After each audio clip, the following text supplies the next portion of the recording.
Hi friends, ಅಡುಗೆ ಸವಿರುಚಿ ಚಾನಲ್ಗೆ ಸ್ವಾಗತ. ನಾನಿವತ್ತು 5 ನಿಮಿಷದಲ್ಲಿ ನಿಮಗೆ ಸೌತೆಕಾಯಿ ಪಲ್ಯನ ಹೇಗೆ ಮಾಡ್ಕೋಬೋದು ಅಂತ ತಿಳಿಸ್ಕೊಡ್ತಾ ಇದ್ದೀನಿ. ಮನೇಲಿ ನಿಮಗೆ ತುಂಬ ಬೇಗನೆ ಏನಾದರೂ ಅಡುಗೆ ಮಾಡ್ಕೋಬೇಕು ಅನಿಸಿದ್ರೆ ಈ ಸೌತೆಕಾಯಿ ಪಲ್ಯನ ನೀವು ದಿಢೀರಾಗಿ ಮನೇಲಿ ಮಾಡ್ಕೋಬೋದು. ಈ ಪಲ್ಯ ಸಿಂಪಲಾಗಿ ತುಂಬಾ ಸೂಪರ್ ಆಗಿದೆ. ಮೊಸರು ಇದ್ದರೆ ಅನ್ನ ಜೊತೆ ಕಲಿಸ್ಕೊಂಡು ತಿನ್ನೋದಕ್ಕೆ ತುಂಬಾ ರುಚಿಯಾಗುತ್ತೆ. ಈಗ ನೋಡೋಣ ಫ್ರೆಂಡ್ಸ್ ಹೇಗೆ ಮಾಡೋದು ಅಂತ. ಹಾಗೆ ನೀವೇನಾದರೂ ನನ್ನ ಚಾನಲ್ನ ಸಬ್ಸ್ಕ್ರೈಬ್ ಮಾಡ್ಕೊಂಡಿಲ್ಲ ಅಂದರೆ ಇವಾಗಲೇ ಚಾನಲ್ನ ಸಬ್ಸ್ಕ್ರೈಬ್ ಮಾಡಿಕೊಂಡು ಸೈಡಲ್ಲಿ ಬೆಲ್ ಐಕನ್ ಇದೆ, ಅದರ ಮೇಲೆ ಕ್ಲಿಕ್ ಮಾಡಿ ಆಲ್ ಸೆಲೆಕ್ಟ್ ಮಾಡಿ. ಆವಾಗ ನಾನು ಮಾಡೋ ಎಲ್ಲ ವೀಡಿಯೋದ ನೋಟಿಫಿಕೇಷನ್ ನಿಮಗೆ ಸಿಗುತ್ತೆ.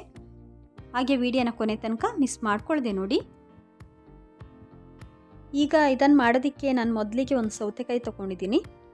ಈ ಸೌತೆಕಾಯಿ ಸಿಪ್ಪೆನ ತೆಗೆದುಬಿಡಬೇಕು.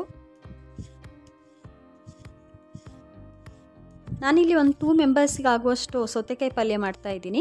ನೀವು ಜಾಸ್ತಿ ಪಲ್ಯ ಬೇಕು ಅಂದರೆ ನೀವು ಜಾಸ್ತಿ ಸೌತೆಕಾಯಿನ ತಗೊಳ್ಳಿ. ನಿಮಗೆ ಇಲ್ಲಿ ಕಾಣಿಸ್ಬೋದು, ನಾನು ಸೌತೆಕಾಯಿನ ನೀಟಾಗಿ ಸಿಪ್ಪೆ ತೆಗೆದು ಇಟ್ಕೊಂಡಿದ್ದೀನಿ. ಇವಾಗ ಇದನ್ನು ಕಟ್ ಮಾಡ್ಕೋಬೇಕು.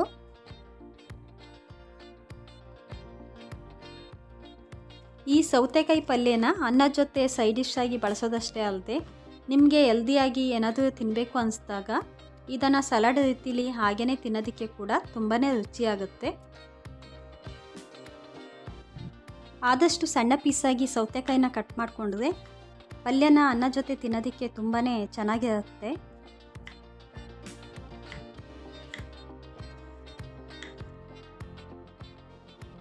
ಎಳೆ ಸೌತೆಕಾಯಿ ಆಗಿರೋದಕ್ಕೆ ಸೀಡ್ ತೆಗೆಯೋದೇನು ಬೇಡ, ಹಾಗೆ ಬೀಜ ಸಮೇತ ಇದನ್ನು ಕಟ್ ಮಾಡ್ಕೊಳ್ಳಿ. ಈ ಪಲ್ಯನ ಮಾಡೋದಕ್ಕೆ ಯಾವುದೇ ವೆಜಿಟೇಬಲ್ಸ್ ಬೇಡ, ಜಾಸ್ತಿ ಟೈಮು ಬೇಡ, ತುಂಬ ಸಿಂಪಲ್ ಆಗಿದೆ. ಹಾಗೆ ತುಂಬ ಬೇಗನೆ ಮನೇಲಿ ನೀವು ಇದನ್ನು ಮಾಡ್ಕೋಬೋದು. ಇವಾಗ ಕಟ್ ಮಾಡಿದಂಥ ಸೌತೆಕಾಯಿನ ಒಂದು ಬೌಲಿಗೆ ಹಾಕೋಬೇಕು. ಸೌತೆಕಾಯಿಗೆ ಈಗ 1/2 ಕಪ್ನಷ್ಟು ಕಟ್ ಮಾಡಿದ ಈರುಳ್ಳಿ, ಒಂದು 2-3 ಟೇಬಲ್ ಸ್ಪೂನಷ್ಟು ತೆಂಗಿನ ತುರಿ ಹಾಕೋಬೇಕು. ತೆಂಗಿನ ತುರಿನ ಜಾಸ್ತಿ ಕಡಿಮೆ ನಿಮಗೆ ಎಷ್ಟು ಬೇಕಷ್ಟು ನೋಡ್ಕೊಂಡು ಹಾಕ್ಕೊಳ್ಳಿ. ಸ್ವಲ್ಪ ಕಟ್ ಮಾಡಿದಂಥ ಕೊತ್ತಂಬರಿ ಸೊಪ್ಪು, ಹಾಗೆ ಟೇಸ್ಟಿಗೆ ಒಂದು 1/4 ಟೀ ಸ್ಪೂನಷ್ಟು ಸಾಲ್ಟ್ ಹಾಕೋಬೇಕು. ಈಗ ಒಗ್ಗರಣೆ ರೆಡಿ ಮಾಡ್ಕೊಳ್ಳೋಣ. ಒಂದು ಫ್ರೈಯಿಂಗ್ ಪ್ಯಾನ್ನ ಸ್ಟವ್ ಮೇಲೆ ಕಾಯಕ್ಕಿಟ್ಟು 1 ಟೇಬಲ್ ಸ್ಪೂನಷ್ಟು ಆಯಿಲ್ ಹಾಕ್ತಾಯಿದ್ದೀನಿ. ಇವಾಗ ಇದಕ್ಕೆ 1 ಟೀ ಸ್ಪೂನಷ್ಟು ಉದ್ದಿನಬೇಳೆ, 1/4 ಟೀ ಸ್ಪೂನಷ್ಟು ಸಾಸಿವೆ, 1 ಟೀ ಸ್ಪೂನಷ್ಟು ಸಣ್ಣದಾಗಿ ಕಟ್ ಮಾಡಿದ ಹಸಿಮೆಣಸಿನ್ಕಾಯಿ ಹಾಕ್ತಾಯಿದ್ದೀನಿ. ಇದ್ರ ಜೊತೆಗೆ 2 ಬ್ಯಾಡಿಗೆ ಮೆಣಸಿನ್ಕಾಯಿನ ಕಟ್ ಮಾಡ್ಕೊಂಡು ಹಾಕ್ಕೊಂಡು ಸ್ವಲ್ಪ ಕರಿಬೇವಿನ ಸೊಪ್ಪು ಹಾಕ್ಕೊಂಡು ಫ್ರೈ ಮಾಡ್ಕೋಬೇಕು.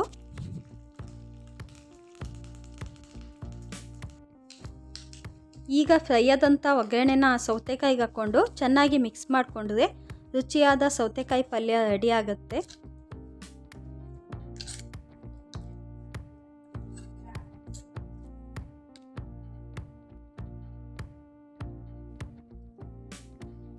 ಈ ಪಲ್ಯನ ಅನ್ನ ಮೊಸರು ಜೊತೆ ಹಾಕಿ ಕಲಿಸ್ಕೊಂಡು ನೀವು ಮಾಮೂಲಿ ಗ್ರೇವಿಲಿ ಊಟ ಮಾಡೋದಕ್ಕಿಂತ ಒಂದು 4 ತುತ್ತು ಜಾಸ್ತಿನೇ ಇದನ್ನು ಹಾಕ್ಕೊಂಡು ಹೊಟ್ಟೆ ತುಂಬ ಖುಷಿಯಾಗಿ ಊಟ ಮಾಡ್ಬೋದು.